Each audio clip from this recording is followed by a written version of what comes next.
2 பேரும் இங்கே வாங்க, விளாண்டது போதும்.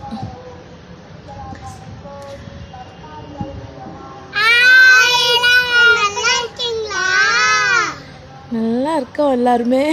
சரி, இன்னைக்கு க்ளோஸ்னா என்னன்னு பார்த்துடலாமா? என்ன மிராக்கல் அமைதியாக இருக்க?